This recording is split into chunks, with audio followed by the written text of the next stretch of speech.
Welcome back as we continue with the second part of offer and the two cases that I raised earlier. Now in this segment, we will look at the contrasting cases of Storer and Gibson, and what we will also do is to consider further the situations which are distinct from an offer and which amount to an invitation to treat.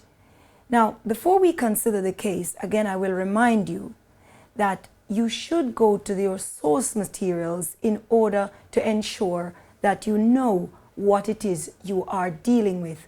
Source materials will be the cases, and they will, of course, be any academic commentary. Now then, let's return to Storer and Gibson. In Storer and Manchester City Council, Mr. Storer received a letter from the council's representative, and the letter said, "I understand you wish to purchase your council house, and so we enclose the agreement for sale. If you sign the agreement and return it to me, I will send you the agreement signed on behalf of the corporation," meaning, of course, the council. "In exchange, we will ensure that you get the agreement." Now, Mr. Storer signed and returned the council's standard form agreement for sale before control of the council changed from the Conservatives to the Labour government. Now, the council sought to argue that this did not amount to an offer, but the court disagreed, as the firm tone of the letter to Mr. Storer indicated otherwise. What the case of Storer shows us is that if there is a clear willingness to be bound by the communication, then that will amount to an offer. Now, consider for a moment, what if the council's letter wasn't so clear? What if the council's letter had instead said, "The council may be prepared to sell you your council house at X price"? Would that communication have been an offer? Well, that is exactly what the court had to consider in deciding Gibson and Manchester City Council. You see, unfortunately for Mr. Gibson, the communication he had received from the council was not as far along the continuum as that which Mr. Storer had received. Now, as such, although Mr. Gibson received a sympathetic judgment from Lord Denning, Master of the Rolls as he then was, in the Court of Appeal decision, when it got to the House of Lords, in agreeing with the stance taken by Lord Lane in the Court of Appeal, the House of Lords were of the view that the statement "may be prepared to sell" was far too imprecise to warrant a clear willingness to be bound, and as such, the communication to Mr. Gibson was not an offer at all. Now, this therefore brings us to the types of communications which pass between parties who are engaged in contractual negotiations. Examination questions in this area generally tend to require you to consider the status of a particular communication. Now, here is a word of warning. Do not let the examiner tell you what the status of the communication is. Make sure you are working it out for yourself in your discussion. Now, what I mean by that is, don't take the examination question's words at face value or being decisive. So, for example, if the examination question says, A placed a sign on his car offering the car for sale at £10,000. And then the examination question says, B accepted A's offer and brought £10,000 to A's house. Now, just because the exam question uses the words offer for A's communication and acceptance for B's communication does not mean that that is decisive as to what it is. That is all part of the exam testing process. Now, notice that I keep using the term communication. That's because you have to consider the actions of the individuals. So if A writes to B, if C posts a letter, if X calls Y on the telephone, if Z emails A, all of these are communications which warrant a discussion as to whether they amount to an offer or not. Okay, so what if a specific communication is not an offer? Well, if a particular communication from one party to another is not sufficient to amount to an offer, it may qualify as what is termed an invitation to treat. Now, the primary difference between an offer and an invitation to treat is intention. The intention on the part of the person initiating the communication. An invitation to treat is distinct from an offer in that all it does is merely invite offers rather than indicate a willingness to be bound like an offer does. What it allows the party inviting the offers to be able to do is accept or reject an offer which is made to him or her. So if a particular communication only reaches the height of an invitation to treat, it will not have any binding effect in similar fashion to an offer. Now, the types of situations which amount to an invitation to treat include, for example, auctions, displaying of goods for sale, advertisements, tenders, and where, for example, you're merely stating the price. Now, let's take them in that order, starting, of course, with auctions. Generally, in an auction, an auctioneer asks for bids. He's not making an offer to sell the goods to the highest bidder. So in the case of Payne and Cave in 1789, the court said that the auctioneer was merely inviting offers from which bidders he can then either accept or reject from that bidder. This rule, of course, is now set out in statute in Section 57, subsection 2 of the Sale of Goods Act 1979. And it says this: a sale by auction is complete when the auctioneer announces its completion by the fall of the hammer or in other customary manner.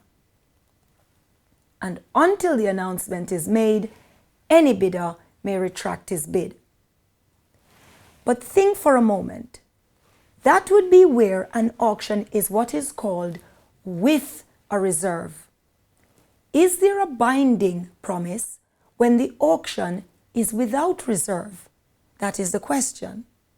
To clarify that, an auction is where a person bids on an item and the person making the highest bid wins.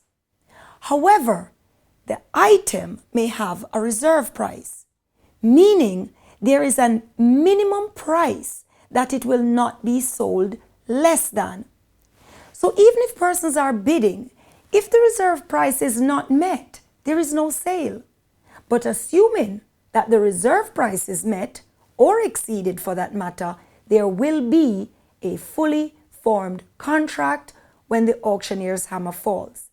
And the case of McManus and Fortescue in 1907 is the authority for that proposition. However, the auction item may be without reserve, meaning there is no minimum price on the item. So whatever the bid for the item, no matter how low it is, that will be an offer. So going back to our question, is there a binding promise when the auction is without reserve?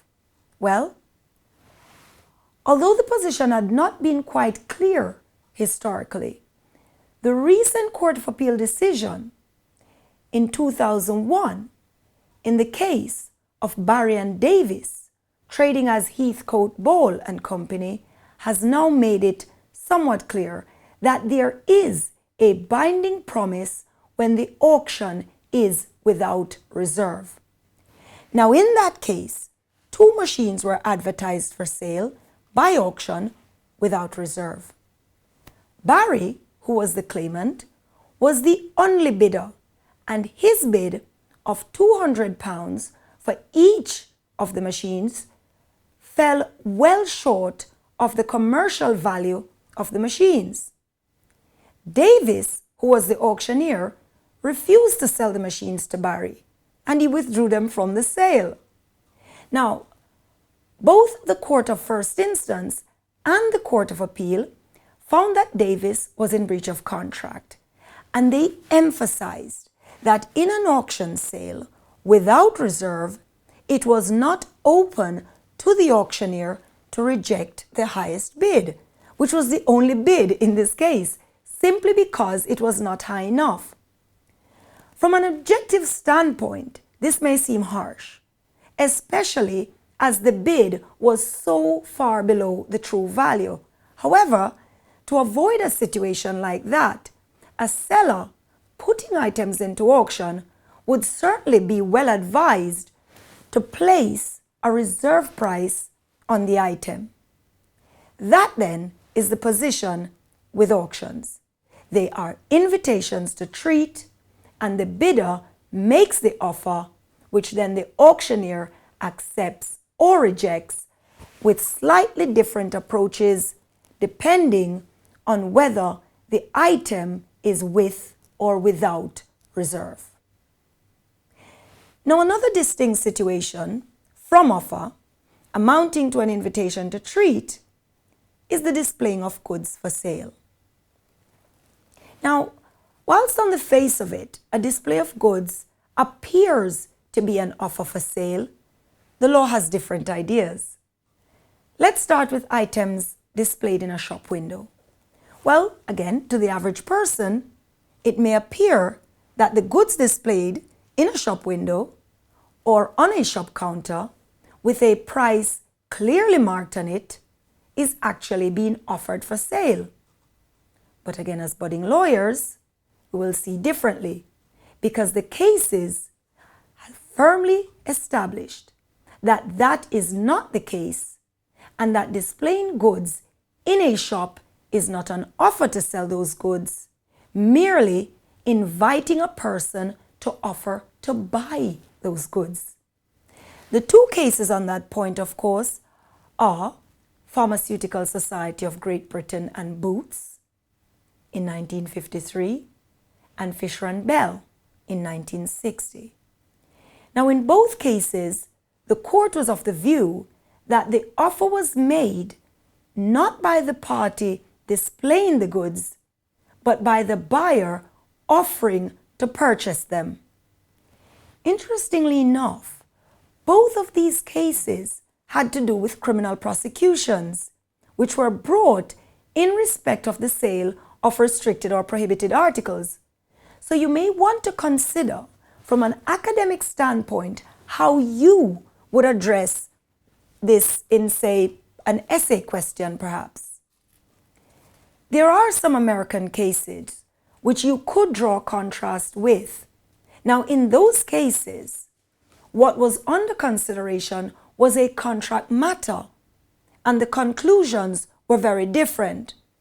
Now, in two of these American cases, firstly, the case of Lasky and Economic Grocery Stores in 1946, the court said that the goods displayed constituted offers, but that the acceptance took place not on the placing of the goods in the basket, as in the English cases, but on the customer presenting them at the cash desk for payment. Now, in the second American case of Sheeskin and Giant Foods Incorporated in 1974, the American court said that acceptance took place before the goods were presented at the cash desk, although the customer could cancel his acceptance before payment if he so wished. It is a matter for you which side of the debate you fall on, but the English law position on display of goods remains, as stated by Fisher and the Boots cases, and that is they are merely invitations to treat inviting offers. Now, we will pause briefly, and when we come back, we will consider advertisements, tenders, and statements of price, which are far more exciting.